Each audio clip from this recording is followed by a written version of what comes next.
aba bakobwa bashobora kuba baratwawe 6 kubera ko bariko baragaragara mu businema kanaka bakaca bagerageza gutumirwa mu biganiro siko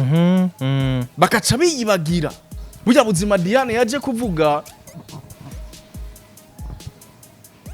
subuzima buhuye na bino bintu izi bariko baririza ngo baravanye n'abagabo no musi tuza kurabira ari umuntu araho izi yombari ati ngo bajye abantu ngo babwire ngo bareke kwactinga ko bazi kwactinga neza igituma bijya bintu uko biraba ntaba manager bafisi na management fisi iri ku murongo ati kubera iki apana nta management nenda kuba ari igituma izi ahubwo ntayo bafisi twahuye n'amakuba menshi turi kumwe n'abo bakobwa batatu siko kandi nibaze neza yuko kandi burya bose ego na bose twari kumwe bro igitega rega naguma mbona yuko twari kumwe na Jojo na ntunze gusa bose twari kumwe ndibutse ego kweri bose twari kumwe izo ntahi zanyu muzigire true story mu vyunguka muzoduha ama episode Diane fatu umwanya wandike bro babishire muri script andika dia hama wegera abatwara izi ball bafise n'imitahe nimba ari BMT nimba ari GN nimba ari ande siko ubabara ati je nafise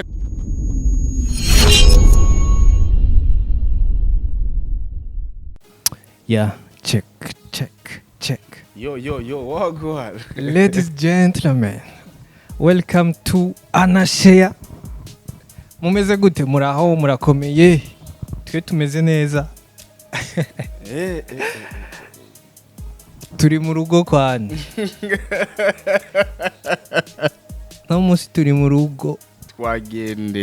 twagiye kuramukanya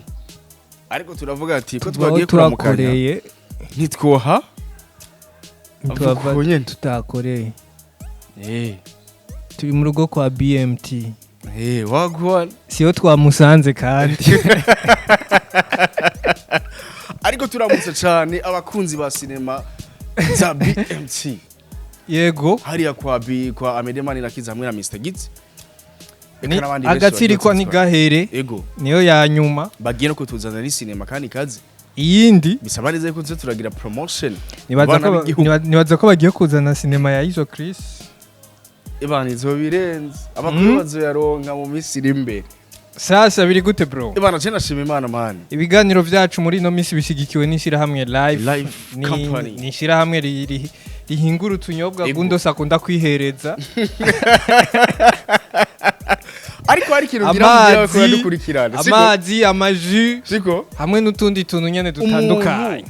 umuntu atihereza ibinyobwa bikugwa na live company manumva neza yuko aracabuze ikintu mu mubiri siko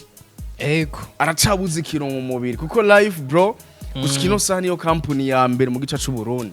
ikora ibintu kugira umubiri wawe umere neza haba amaji haba amazi ikana ibindi bintu bigiye utandukanye umuntu ashobora kwihereza kugira burya nta mivinyo irimo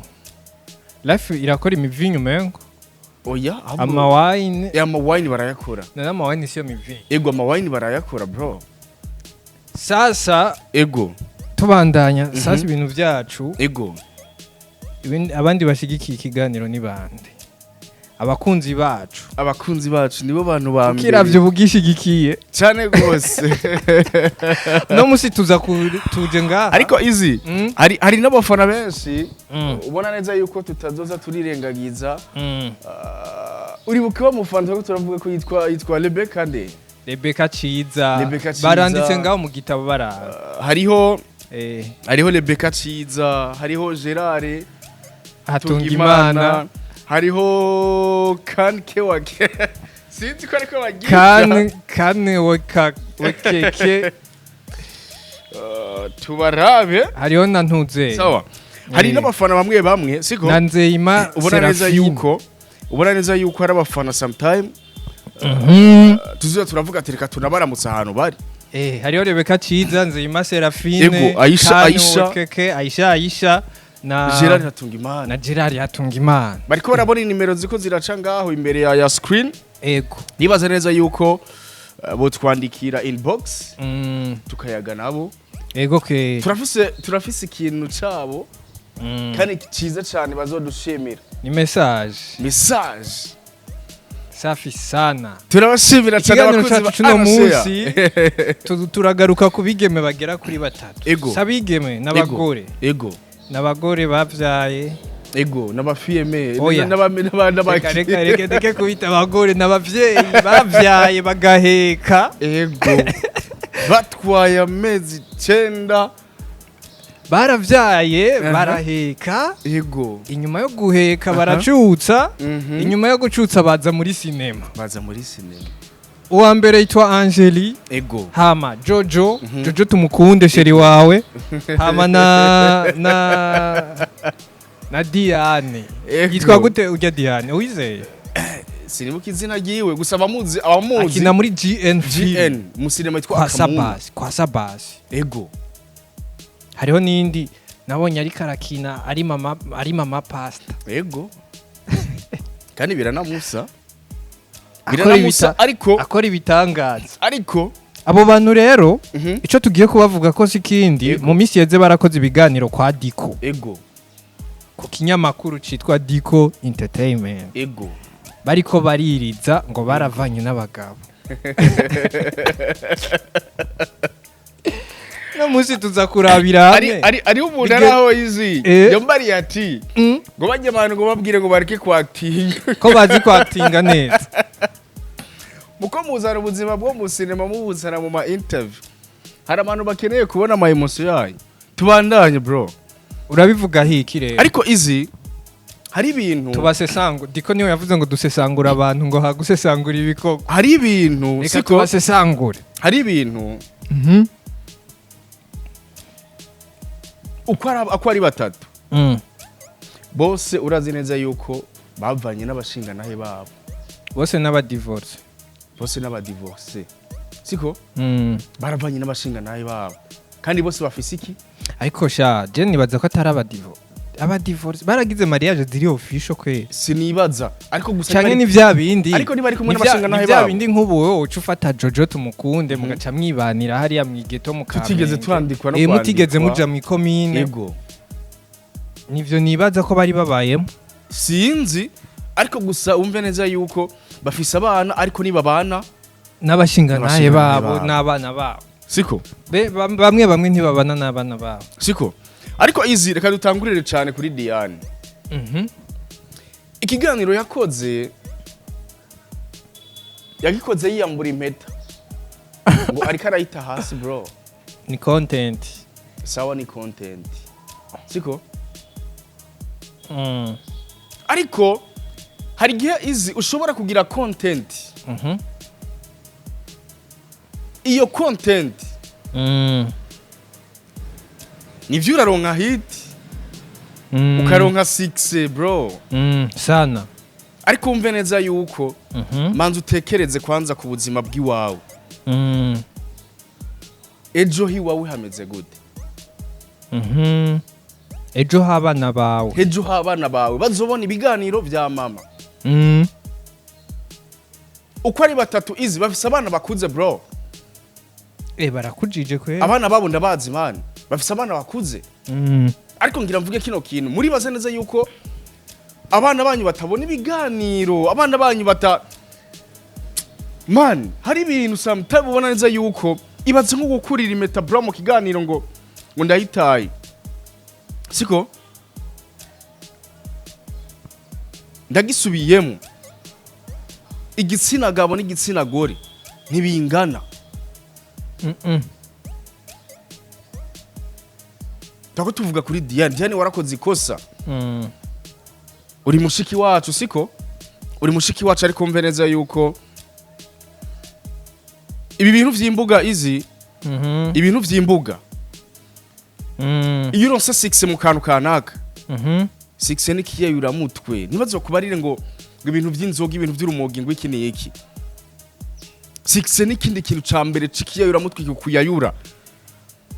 aba bakobwa bashobora kuba baratwawe 6 kubera ko bariko baragaragara mu businirima kanaka bakaca bagerageza gutumirwa mu biganiro siko bakaca biyibagira izi ndababazwa kuba n'umuntu ashobora kuza mu kiganiro uzi neza yuko ufise impano yiwawe ukarinda uva mu kiganiro n'umumenyesha makuru atakubajije na carrière yiwa urimo uwo mumenyesha makuru Diko oya niko mvuga muri rusangi sindi muri rusangi yego nari abamenyesha makuru benshi bro ariko bica biva kuri babatumire we ni gute ushobora kugenda gukora ikiganiro ariko abatumire si bo bategura ibiganiro oya babitegura bose urazi gituma izi ahubwo umumenyesha makuru ni wategura ikiganiro akavuga ati je nza kubaza ibi we ko wamukora ufise ako ka agenda ntuba wanditse ibibazo uza kubaza umuntu uze umutumire nawe arashobora kukubarira ati kino kintu sinkeneye ko tukiyagako yego izi hari ubuzima rega twebwe tuba tubayemo ngaho hanze mugiye atabaye professional ngo abikubarire umubaza ivyo ugomba avuga ati je nditeguye kwishura ivyari byo byose ikosa riri kubatumire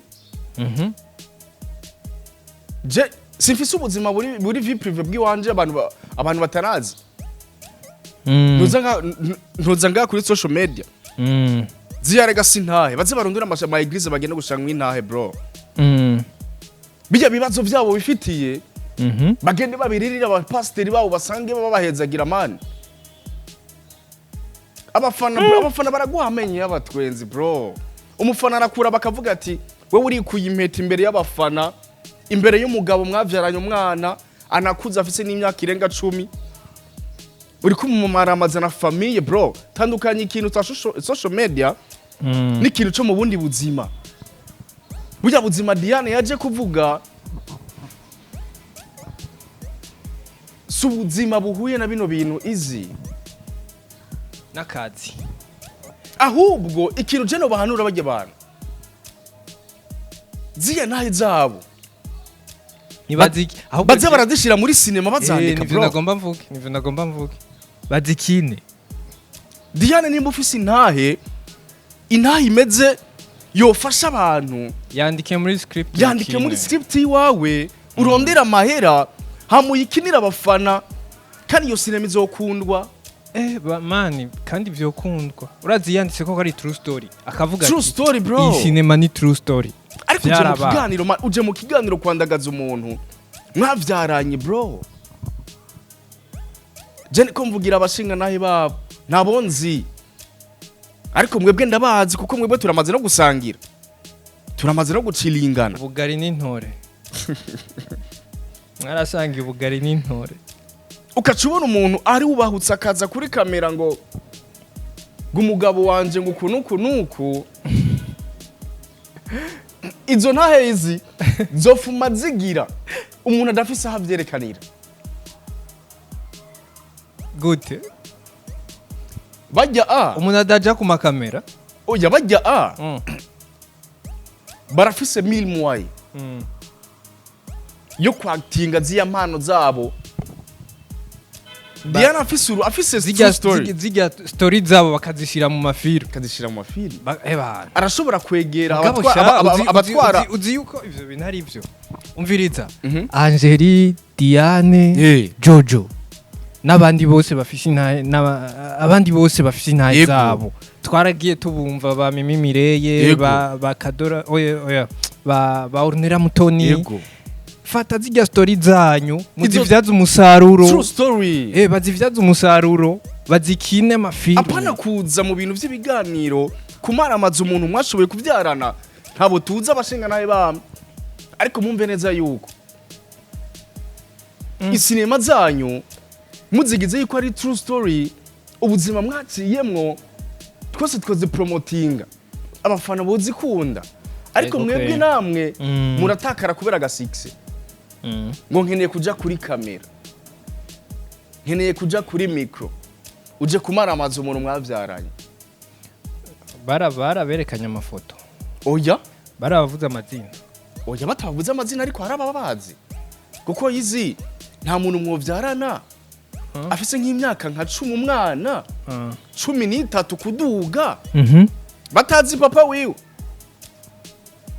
baba bamuzi naho afise uwundi mugore ariko babaza ati naka baravyaranye na Diane naka baravyaranye na JOJO naka baravyaranye na Angely izo nkuru zanyu nimuzishire mu masinema. Je nibaza mugabo yuko aba bakobwa tuhava dusanga turi kubarenganya gute izi ivyo ni ibintu vyumvikana bro. None ko nzi batishize kuri kamera uwabashize kari Dika ariwe yababajije ibibazo ariwe yabatoje imitwe ya content bokora. Ashobora kuba atari we yabatoje content. Oya niwe yabahamagara babwira ati dukore content ni. Oya ashobora. None ko Diko atumiye umusineaste genda kubarire none amubaza ibibazo byose yifuza sivyo sawa akamubaza ibibazo byo muri carrière ego Jojo amaze guca kwa Diko inshuro zingahe nyinshi ego arashobora kuvuga ati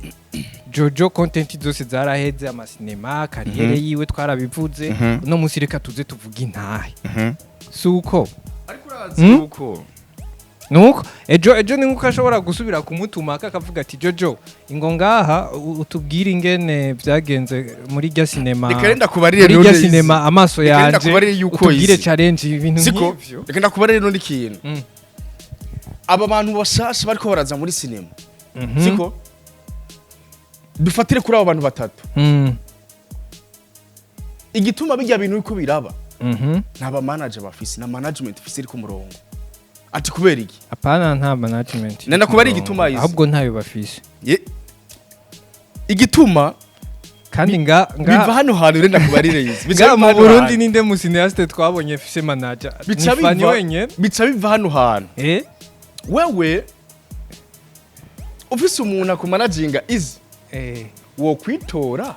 wamubariye ngo uje kumara amazi yo mwavyaranye ngo ugiye gushinga intahe ingene wahukaye akwemere ahabwa kubarira ati azi ubwenge iyo script ngo tuyishire mu vyunguka yego kweri mu cinema apana kwandagaza umuntu mwavyaranye mahani kuko ndazineze yuko imiryango yanyu ni yishimye bro imiryango yanyu ni yishimye imiryango y'abandi yabajya bakobwa Diana arakora part 2 yiki ngakene ngo sinzi ngira bazozikora ni sezo rero iki gituma kubari ati na ma episode aba bakobwa siko aba bakobwa ama depression bafise ku mitima yabo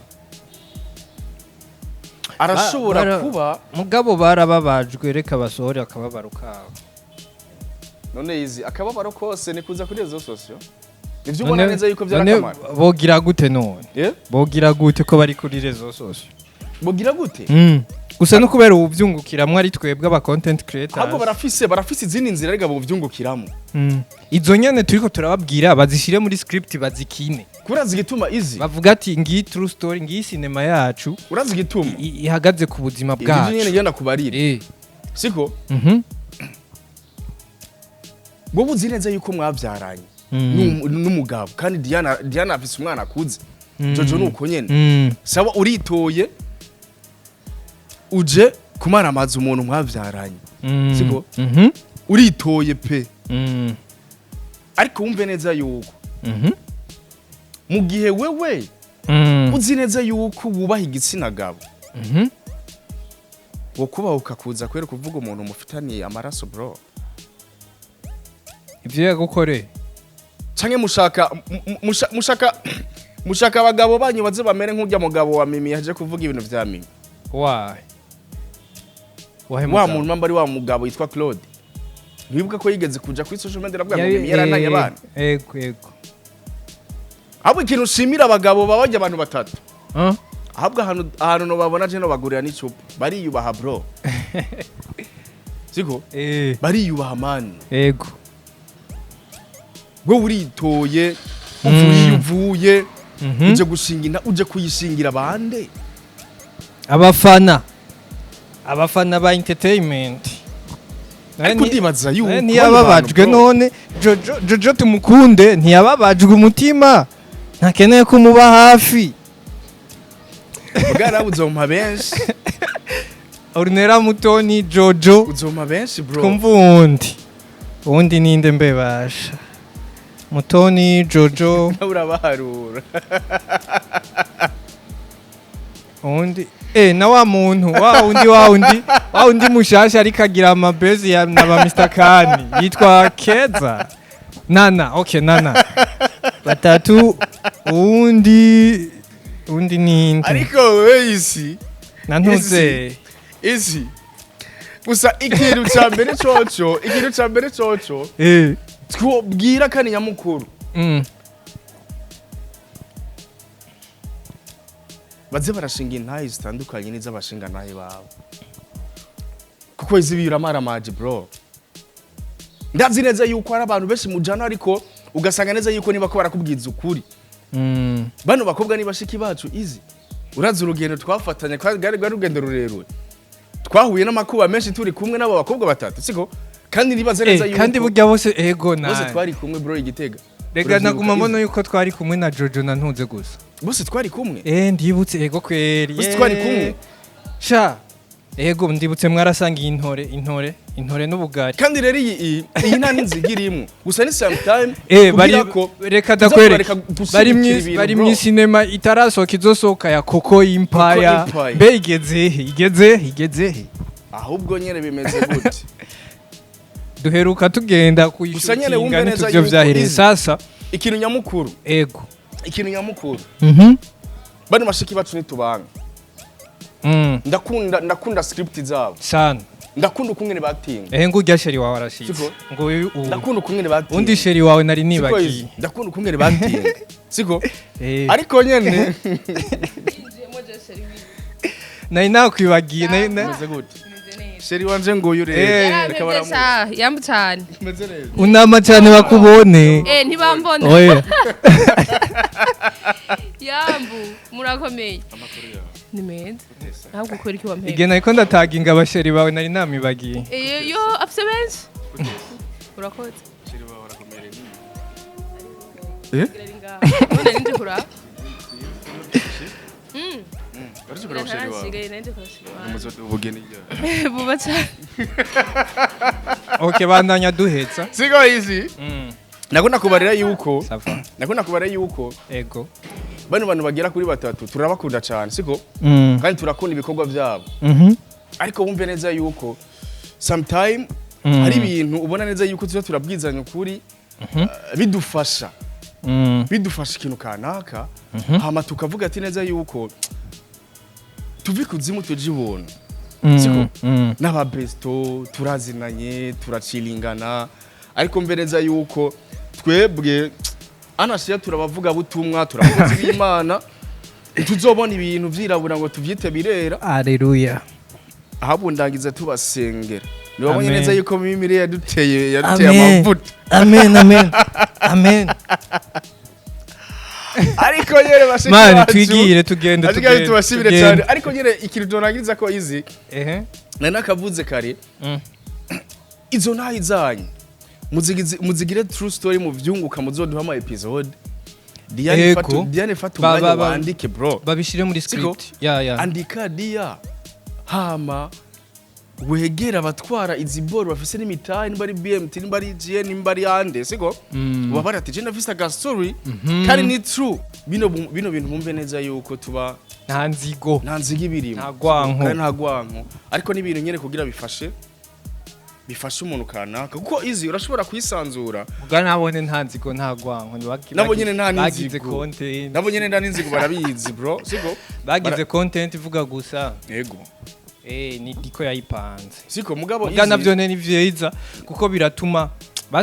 sinema igira ivibra ya hama igisata cha sinema kikabandanya kuduga yego ariko twigendera ariko nyene gusa nyene bumve neza yuko bafise ama story babona neza yuko yofasha abantu batuze bararondera bafise ama team kanaka mu gihe ubona neza bayandike mu script ataburyo ufise ukamubarira ukarondera umuntu ukamubara ati je nafise true story twoyagako kandi yo kwinjiza kandi kagira ikintu ifashije societe nta muntu numwe ngaha mu Burundi yo kwankira bose bokwemerera ko benshi bakeneye ama script kandi akaze sana turabakunda cyane hasta la vista